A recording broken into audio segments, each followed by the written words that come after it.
Hello students, अस्सलाम वालेकुम and welcome back to my channel. मैं हूं इंजीनियर उस्मान खान और आज आपको पढ़ाऊंगा इस चैप्टर का मोस्ट इंपॉर्टेंट शॉर्ट क्वेश्चन। उसका नाम है रेस्ट एंड मोशन। अब हम पढ़ेंगे यहाँ पर रेस्ट एंड मोशन। नाम से तो हमें पता लग रहा है कि रेस्ट का मतलब होता है किसी चीज का रुके होना या फिर साकिन होना या स्टिल हालत में होना, और मोशन होता है मूवमेंट का।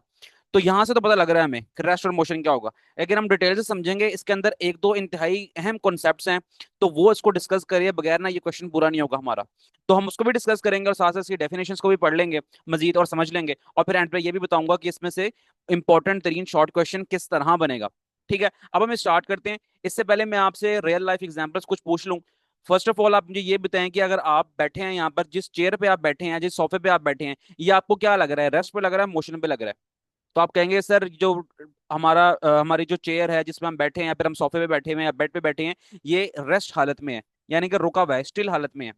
ठीक है। इसके मुकाबले में मैं अगर आपको ये कहूं कि आप बाहर रोड पे खड़े हो और रोड पे खड़े होते हुए आप तेज रफ्तार गाड़ियों को, बाइक्स को देख रहे हो, तेज रफ्तारी से वो भाग रही हैं, चल रही हैं, ठीक है, तो इसको आप क्या कहेंगे? आप कहेंगे कि सर वो अब हो जाएगा मोशन।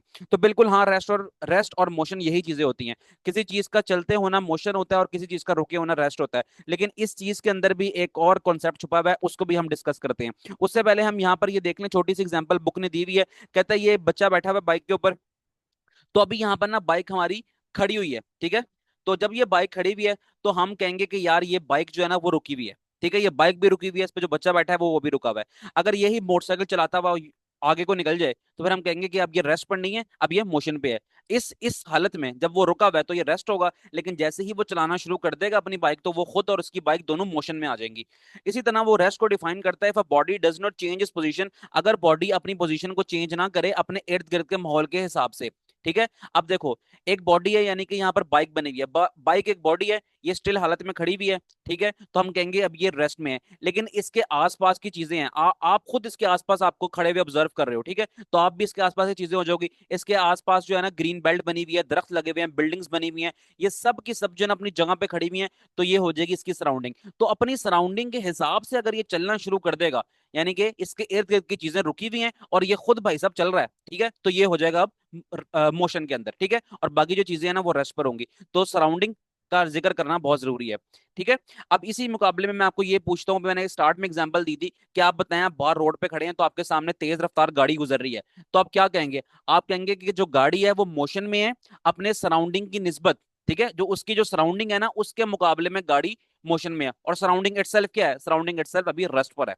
तो ये हो गई हमारे पास रेस्ट की डेफिनेशन।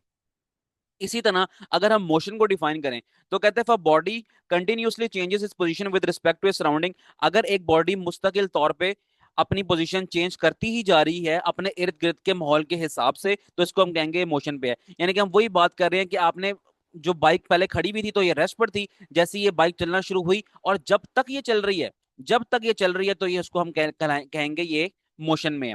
ये बाइक भी और बाइक में बैठा बंदा भी, ये दोनों ही अब मोशन में है।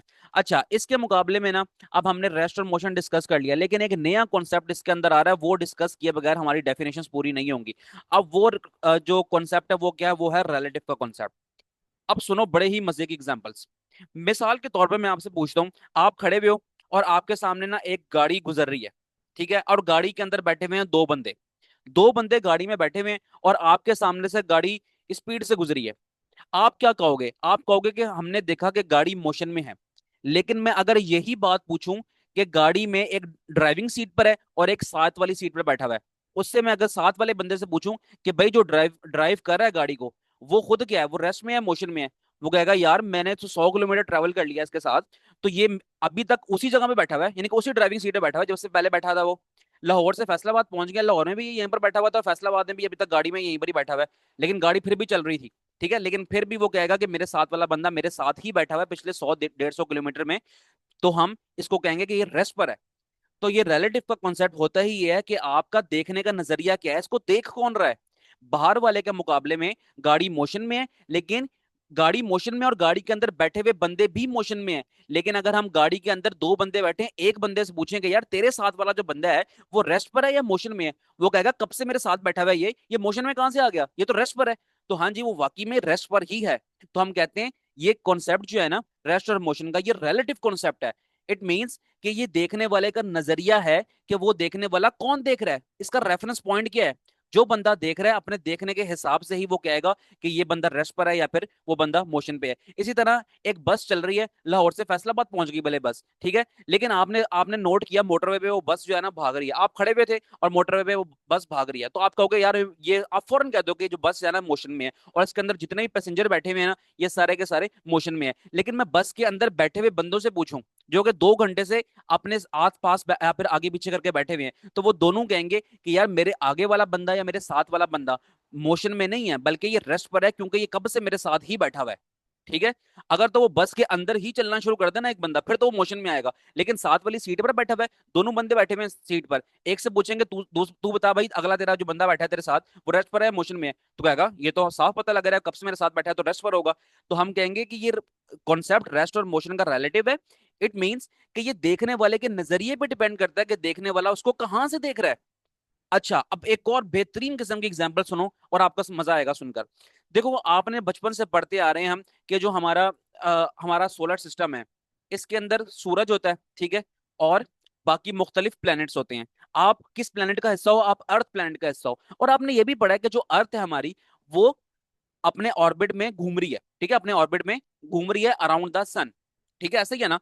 अब जब जमीन घूम रही है हमारी, तो अब हम ये कहेंगे अच्छा आप हमारी जमीन घूम रही है और हम जमीन के अंदर मौजूद हैं, लेकिन हम तो अपनी कुर्सी पर बैठे हुए हैं, तो आप ये कहोगे कि जो हम अपनी कुर्सी पर बैठे हैं तो हम रेस्ट पर हैं, लेकिन अगर बाहर से स्पेस से या फिर मार्स में से या फिर वीनस पे से हमें कोई बंदा देखेगा दूर से, ठीक है, वीनस पे तो खैर नहीं जा सकते लेकिन जो मार्स पे तो जा सकते हैं ना लोग, तो मार्स पे से अगर कोई बंदा हमें देख रहा होगा हमारी जमीन को, तो कहेगा ये जमीन घूम रही है और जमीन पर मौजूद हर चीज है वो भी घूम रही है।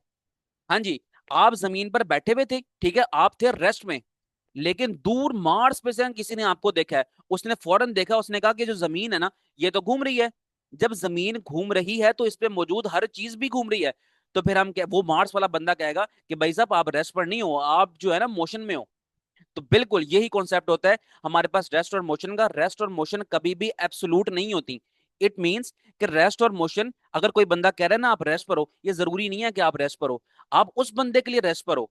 अगर आप टिक कर बैठे हुए अपनी जगह पे, अगला बंदा आपको आके कहेगा कि आप ना रेस्ट पर हो, लेकिन आप, हम मान लो कि आप रेस्ट पर हो, लेकिन जो बंदा मार्स से आपको देख रहा है वो तो पहले ये देख रहा है कि आपकी जमीन घूम रही है। जब आपकी जमीन घूम रही है और जमीन पर मौजूद आप हो, तो इसका मतलब है कि आप भी घूम रहे हो।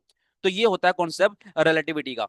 तो इसलिए हम कहते हैं कि रेस्ट और मोशन जो है ना ये रिलेटिव कॉन्सेप्ट है। अब उम्मीद करता हूँ ये सारी एग्जांपल समझ के आपको बातें समझ आ गई होंगी।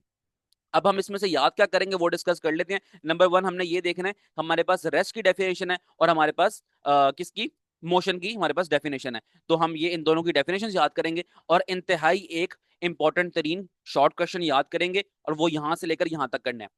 ये मैं बता भी देता हूँ कि बता क्या रहा है ये। कहते हैं द स्टेट ऑफ रेस्ट और मोशन, रेस्ट और मोशन जो है ना किसी भी बॉडी के, ये हमेशा रिलेटिव होते हैं, यानी कि देखने वाले पर डिपेंड करता है कि वो कहाँ से देख रहा है और किस तरह देख रहा है वो। ठीक है, एक चलती हुई बस के अंदर पैसेंजर हैं, तो बाहर से देखा हुआ देख, जो बाहर खड़ा है बंदा वो भी देख रहा है बस को और वो कहेगा ये बस और ये इसके पैसेंजर सब मोशन में है।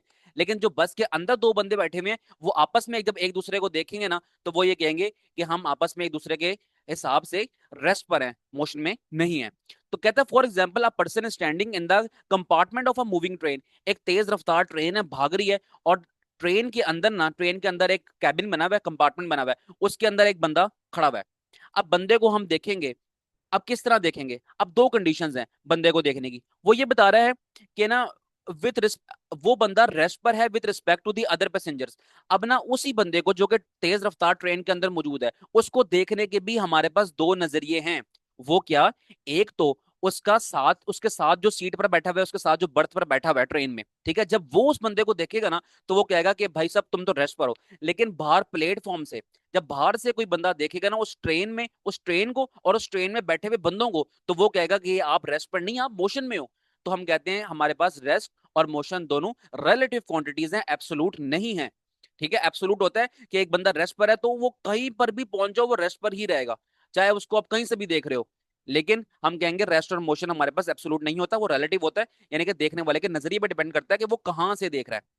ठीक होगी ये बात? मैंने बहुत एग्जांपल्स दे दिए और बार बार बातों को रिपीट कर लिया मैंने। मेरा ख्याल है कि अब आपको कोई मसला नहीं होगा, तो आपने यहां से लेकर यहां तक इसको याद कर लेना है। अलग से शॉर्ट क्वेश्चन बनता है। अच्छा, और इसका शॉर्ट क्वेश्चन किस तरह बनेगा? तो मेरे ख्याल से ना ये बन सकता है कि आपको ये पूछ लेगा what is meant by, what is, यहाँ लिखा हुआ है ना, what is meant by the state of rest और मोशन ऑफ अ बॉडी। बल्कि नहीं, आप इसको थोड़ा इस तरह कर लें, what is meant by the statement rest and motions are relative. ठीक है, what is meant by this statement, rest and motion are relative. एक क्वेश्चन इस तरह बन जाएगा, या फिर एक ये बन जाएगा कि give an example to show that the rest and motion are relative. तो एग्जाम्पल यहाँ पर गिवन है, तो आप ना इसको भी इस तरह भी देख सकते हैं। क्वेश्चन जैसा मर्जी बने, जिस तरह मुझे समझ आ रही है मैंने उस तरह दो क्वेश्चंस बनवा दिए आपको, तो आप देख लें आपको, और जिस तरह भी आप तो याद कर लेंगे ना, तो जो पेपर में आएगा तो आपको लिखने में कोई मसला नहीं होगा। तो इसके साथ साथ ये छोटा सा और इंपॉर्टेंट तरीन शॉर्ट क्वेश्चन हमारा खत्म हुआ। तो differentiate between rest and motion आएगा, या फिर नीचे एक और क्वेश्चन मैंने मार्क किया वो आ सकता है। तो दो तरह के शॉर्ट क्वेश्चन बन रहे हैं इसमें, तो आपने इसको अच्छे से याद कर लेने हैं। तो अगर तो आपको ये वीडियो पसंद आई है, मेरे समझाने का तरीका अच्छा लगा, तो आपने वीडियो को करना है लाइक, चैनल को करना है सब्सक्राइब, और डिस्क्रिप्शन में प्लेलिस्ट का लिंक आपको मिल जाएगा, वहां पर क्लास 9 फिजिक्स न्यू बुक के तमाम लेक्चर्स मिल जाएंगे। तो वहां जाके भी आप कोई भी लेक्चर लेना है ना, तो आप जाके ले सकते हो। मिलते हैं नेक्स्ट वीडियो में। अल्लाह हाफिज।